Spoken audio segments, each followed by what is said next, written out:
Shalom, salam sejahtera, salam jumpa kembali kita pada pelajaran Sekolah Sabat yang keenam dalam seri pelajaran cara menafsirkan Alkitab. Dan saat ini kita sudah tiba pada judul pelajaran keenam, yaitu mengapa penafsiran diperlukan. Nah, sebelum kita lebih jauh mempelajari pelajaran ini, kita tunduk kepala sejenak dan kita akan berdoa. Mari berdoa. Bapa di surga, kami rindu mempelajari pelajaran Sekolah Sabat hari ini. Kami mohon Roh Kudus-Mu menolong kami, karena tidak mudah untuk menafsirkan firman-Mu. Untuk itu, kami akan belajar kiat-kiat untuk menafsirkan firman-Mu. Tolong kami, Roh Kudus-Mu tinggal di hati pikiran kami, sehingga pelajaran ini menjadi berkat bagi kami. Kami sambut firman-Mu dengan sukacita. Kami persembahkan doa ini hanya di dalam nama Tuhan Yesus, nama yang indah, Tuhan dan Juru Selamat kami. Amin. Baik saudara-saudara yang saya kasihi di dalam Tuhan, terima kasih karena saudara-saudara masih menyempatkan waktu untuk belajar bersama pelajaran Sekolah Sabat kita pada hari ini atau sepanjang pelajaran minggu yang akan segera berlalu ini. Seperti yang saya sampaikan tadi, bahwa pelajaran hari ini adalah mengapa penafsiran begitu penting, atau mengapa penafsiran diperlukan. Nah, apa sebenarnya kata penafsiran itu sendiri atau arti kata dari penafsiran itu? Nah, penafsiran sebenarnya kalau saudara pelajari arti kata yang sebentar nanti akan disampaikan tentang arti dari penafsiran itu sendiri. Tapi saya mau sampaikan sedikit soal apa sebenarnya penafsiran itu. Nah, penafsiran adalah memberikan pandangan atau pendapat teoritis tentang sesuatu. Nah, sesuatu ini kalau dikaitkan dengan pelajaran kita, itu berarti kita memberikan pendapat atau pandangan tentang firman Tuhan. Nah, kalau kita mau memberikan pandangan terhadap Alkitab ini, nah tentu kita perlu hati-hati. Kenapa? Karena kita sudah pelajari yang lalu tentang apa sebenarnya firman Tuhan ini. Bagaimana prosesnya sehingga firman Tuhan ini ada. Sesuai dengan pelajaran yang lalu bahwa proses firman ini ada dan tertulis saat ini. Oleh karena dalam proses itu yang disebut proses pewahyuan. Nah, kita sudah belajar bahwa Alkitab ini diwahyukan. Ini wahyu Allah atau wahyu ilahi. Nah, karena ini wahyu ilahi dan kita mau menafsirkannya, maka penting sekali untuk menjawab pertanyaan dari judul pelajaran ini, mengapa penafsiran itu diperlukan. Nah, sebelum kita lebih jauh membahasnya, kita akan membaca ayat temanya. Ayat tema terdapat dalam Ibrani pasal 11 ayat yang ke-6. Ibrani 11 ayat 6 demikian. Tetapi tanpa iman tidak mungkin orang berkenan kepada Allah. Sebab barang siapa berpaling kepada Allah, ia harus percaya bahwa Allah ada dan bahwa Allah memberi upah kepada orang yang sungguh-sungguh mencari Dia. Nah, ini bagus sekali ini. Nah, Kenapa saya harus bacakan ayat ini? Sehubungan dengan judul tadi, mengapa penafsiran diperlukan? Nah, dalam menafsirkan Alkitab, ini berbeda dengan menafsirkan buku-buku yang lain. Menafsirkan Alkitab dari ayat ini, kita membutuhkan iman. Ini penting. Kita membutuhkan iman. Kenapa? Karena banyak hal yang kadang tidak dimengerti, tidak bisa diterima oleh logika berpikir. Kita sudah pelajari yang lalu bahwa logika kita terbatas, dan ini wahyu Allah. Jadi penafsirannya harus pertama punya iman. Dia katakan di situ. Sebab dia sampaikan, barang siapa katanya berpaling kepada Allah. Dalam bahasa Inggris dia sebut, barang siapa come to God, datang pada Tuhan, dia harus percaya bahwa Tuhan ada. Nah itu. Jadi keberadaan Tuhan harus disadari, dia ada. Artinya dia bisa menolong kita pada saat kita mengalami kesusahan. Lebih jauh ayat itu katakan, karena orang yang sungguh-sungguh mencari dia mendapatkan upah. Saudaraku, kalau saudara sungguh-sungguh mengimani Tuhan, sungguh-sungguh percaya kepada Tuhan, sungguh-sungguh menyadari bahwa Tuhan itu ada, maka dia katakan penafsiran akan memiliki hasil, akan ada berkat. Tafsiran kita akan benar bila mana kita menyadari, memiliki iman kepada Tuhan. Nah, untuk itu saudara-saudara, dalam pola penafsiran kita ini, kalau kita menyadari bahwa Tuhan itu ada dan Tuhan mau menolong kita melalui Roh Kudus-Nya, maka ini yang perlu diingat oleh saudara-saudara dan saya ketika kita menafsirkan firman Tuhan. Yang pertama ketika saudara mau menafsirkan Alkitab adalah perlu diingat dengan namanya praduga atau pandangan-pandangan hidup kita. Kenapa saudaraku Alkitab atau pelajaran hari ini mengingatkan hal ini kepada kita? Untuk perlu berhati-hati ketika kita menafsirkan Alkitab dengan menggunakan pandangan hidup kita dan praduga-praduga. Saya beri contoh.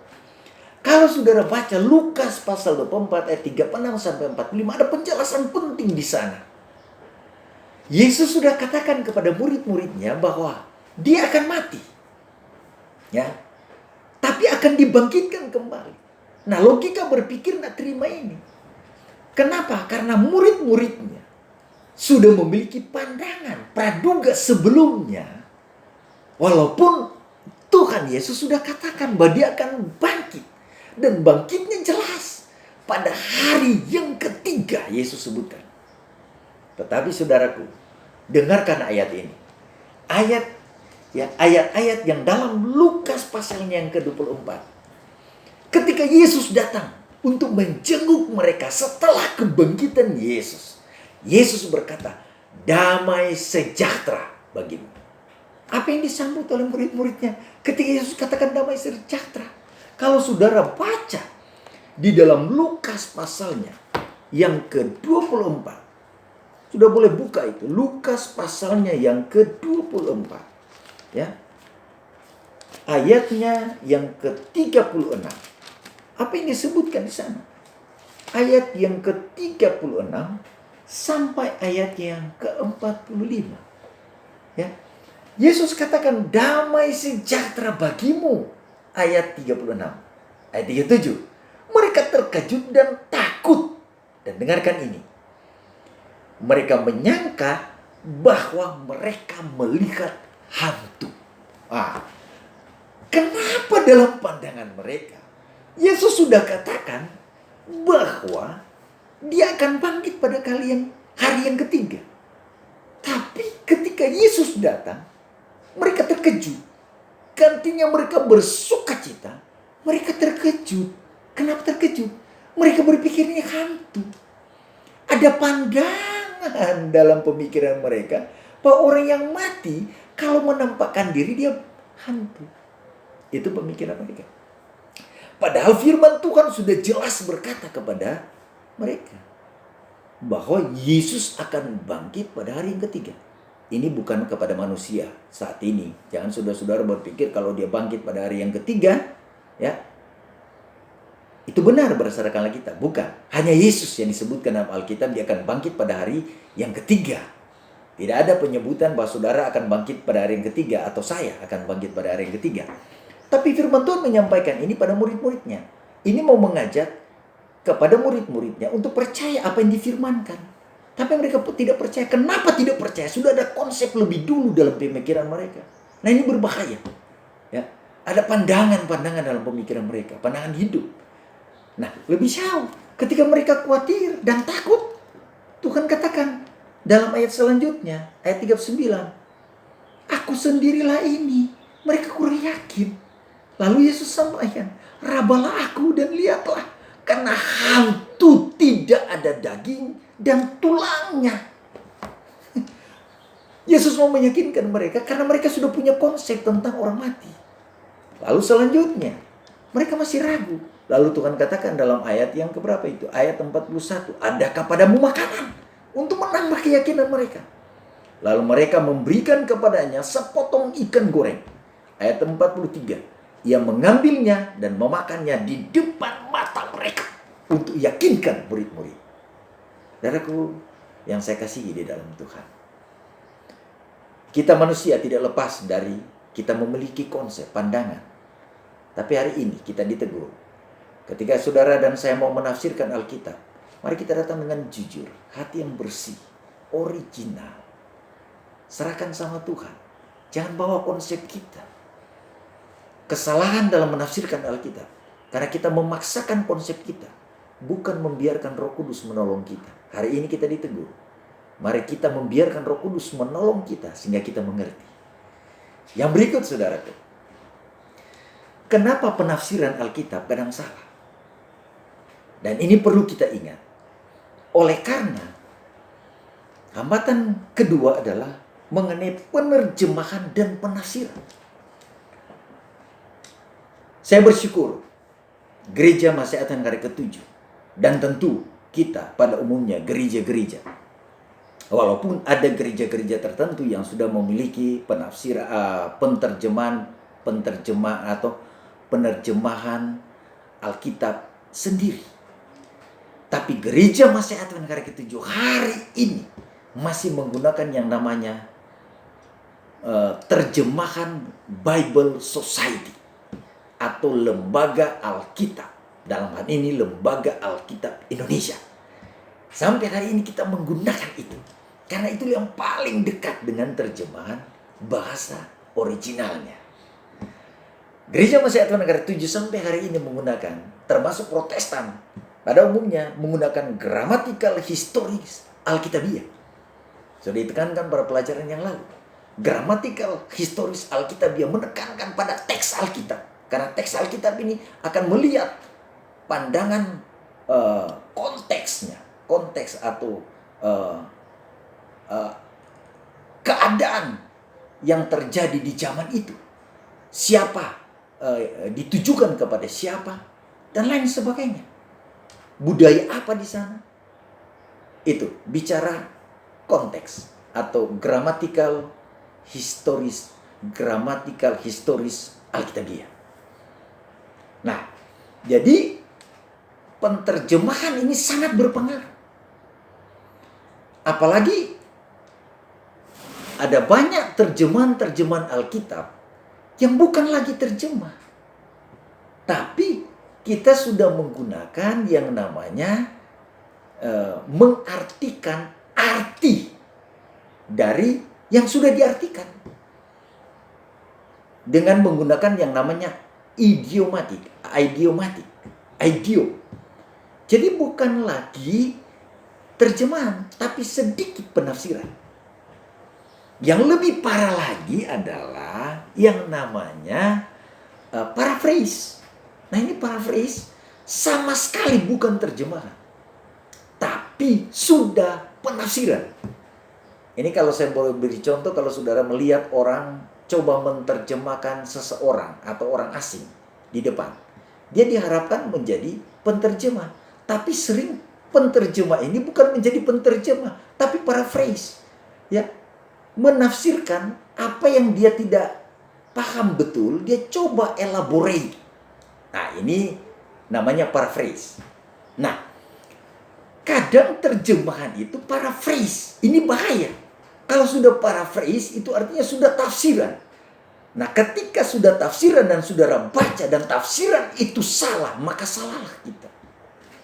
Makanya penterjemahan itu paling baik adalah kita datang kepada teks bahasa aslinya dan coba membacanya, cari perbandingan-perbandingan yang tentunya original sesuai dengan teks itu.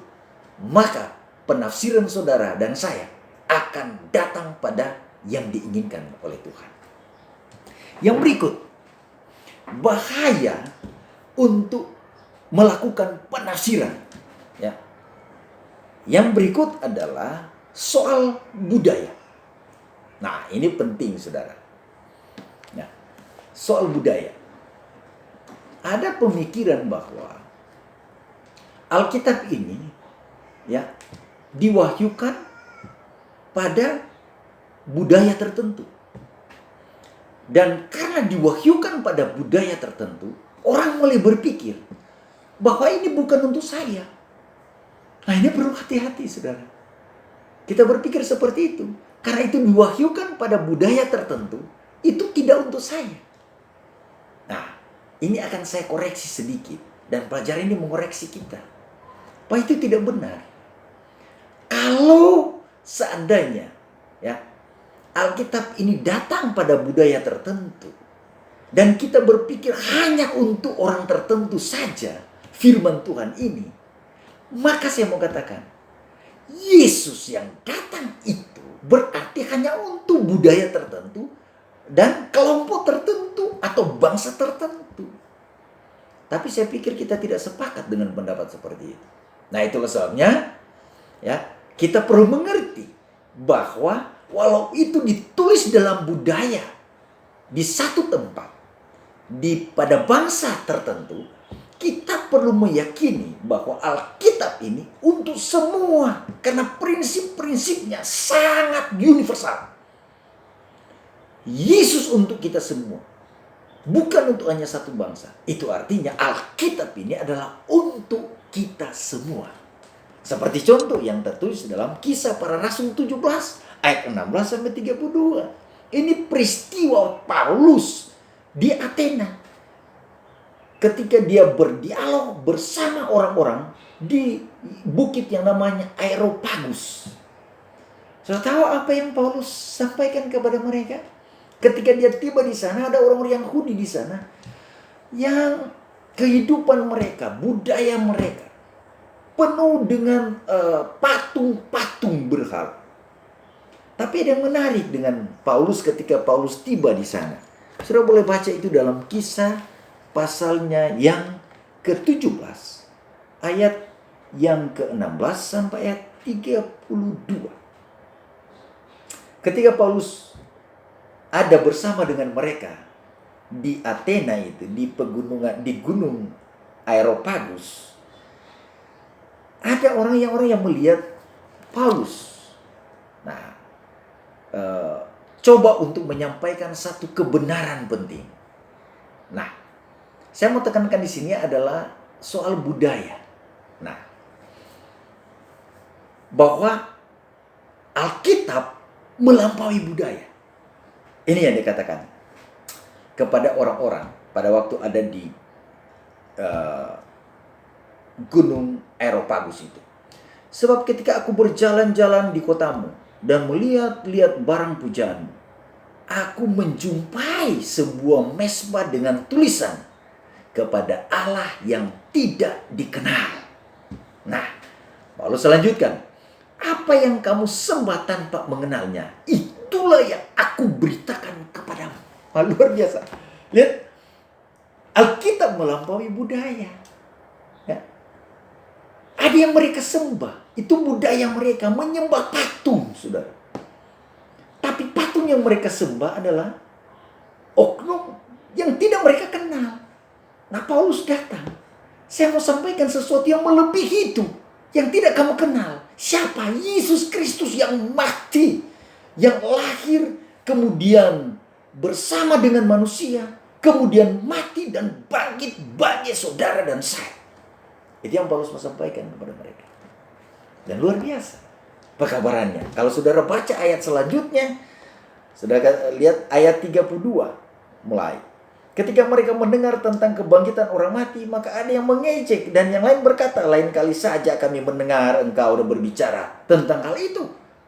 Lalu Paulus pergi meninggalkan mereka. Tetapi, ini katanya, beberapa orang laki-laki menggabungkan diri dengan dia dan menjadi orang percaya, di antaranya juga Dionysius, anggota majelis Areopagus, dan seorang perempuan bernama Dumaris, dan juga orang-orang lain bersama-sama dengan mereka. Luar biasa.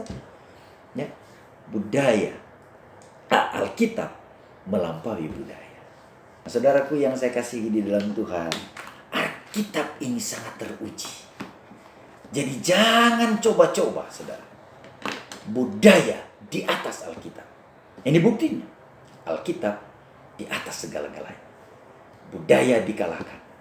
Patung-patung dikalahkan oleh Yesus yang luar biasa itu. Yang walaupun mati, dia bangkit demi keselamatan umat manusia. Luar biasa. Hal-hal yang berikut yang perlu kita ingat ketika kita menafsirkan Alkitab, ya, adalah bahwa sifat kejatuhan dan keberdosaan kita, ya, perlu kita sadari. Kenapa? Kadang kita datang, ya, mempelajari firman Tuhan dengan merasa kita ini hebat, kita cerdas, kita pintar, kita penuh dengan pengetahuan. Hari ini saya mau katakan, saudaraku, kita terbatas, kita penuh dengan kekurangan. Kita perlu datang kepada Tuhan. Kita perlu menyerahkan ketidakmampuan kita, segala kehebatan kita, karena hanya Tuhan yang hebat. Kita harus meminta tolong. Segala kekurangan dan kelemahan kita, tidak mampu mengerti wahyu Allah ini. Itu yang perlu kita sadari. Kita ini menipu diri. Kita bisa menipu diri kita. Saya kasih contoh kenapa kita bisa menipu diri dalam menerjemahkan Alkitab. Contoh ketika kita berkhotbah pada orang terpandang, yang mungkin orang itu terlalu baik dengan saya, dan kita tidak mau dia tersinggung dalam hidupnya. Kita merubah arti sebenarnya dari arti Alkitab itu. Kita menyesuaikan dengan keinginan orang itu. Walaupun sebenarnya kita sadari bahwa ini tidak benar. Dan ini kita menipu diri. Itulah yang disampaikan oleh Wahyu pasal 3 ayat 17. Kita menipu diri kita. Hati nurani kita. Yang sebenarnya salah. Tapi karena kita mau menyenangkan orang itu, kita berkhotbah tidak sesuai dengan apa yang difirmankan Tuhan. Itulah kejatuhan kita. Itulah keberdosaan kita. Itulah keterbatasan kita. Kita perlu datang sama Tuhan. Kita perlu ingat ini. Dan kita membanggakan diri. Kita hebat dan lain sebagainya. Kita terbatas. Dan dalam menafsirkan firman Tuhan, ini perlu disadari. Yang terakhir, apa yang perlu kita sadari untuk menafsirkan Alkitab? Kita perlu tahu bahwa dalam menafsirkan Alkitab, ajaran kita, ya, apa yang kita ajarkan ini menentukan, ya, apakah kita akan membawa orang pada keselamatan atau pada kebinasaan. Ini yang perlu diingat. Kadang kita lupa ini. Akhir dari penafsiran kita, akhir dari pendapat teori yang kita sampaikan, ini sangat berbahaya jika kita membawa orang pada kehancuran. Dan saya mau katakan, Alkitab katakan, kalau kita salah dalam menafsirkan, kita salah memberikan pendapat firman Tuhan kepada orang, saya mau katakan, darah orang itu akan saudara tanggung sesuai dengan Yeskiel. Nah, ini sangat berbahaya. Jadi menafsirkan bukan sekedar konsumsi diri saya, mau mengisi keegoan saya, kesombongan saya, supaya orang memuji saya. Tidak. Yang paling utama adalah karena Tuhan mau memuji Anda ketika menyampaikan firman ini dengan benar. Mari saudaraku, kita menafsirkan ini dengan benar. Menghilangkan semua praduga-praduga kita. Ya, tinggalkan budaya-budaya kita kalau itu tidak sesuai dengan firman Tuhan. Tinggalkan ego kita. Sifat kemanusiaan kita yang sombong ini. Biarkan Roh Kudus tinggal di hati kita. Biarkan Tuhan berbicara dengan kita. Sehingga firman ini benar-benar ditafsirkan sesuai dengan keinginan Tuhan. Tuhan memberkati saudara-saudara. Doa saya, Tuhan memberkati saudara. Mari kita berdoa. Bapa di surga, Tuhan, kami mohon apa yang kami pelajari di hari ini menjadi berkat bagi kami. Dan akhirnya menolong banyak orang untuk datang kepadamu. Terima kasih. Untuk itu Roh Kudus-Mu tinggal di hati kami. Sehingga kami benar-benar diterangi sesuai dengan apa yang Tuhan inginkan. Adalah doa kami Tuhan. Terima kasih. Amin. Terima kasih saudara-saudara sudah mengikuti pelajaran ini. Tuhan memberkati saudara-saudara. Adalah doa saya. Shalom.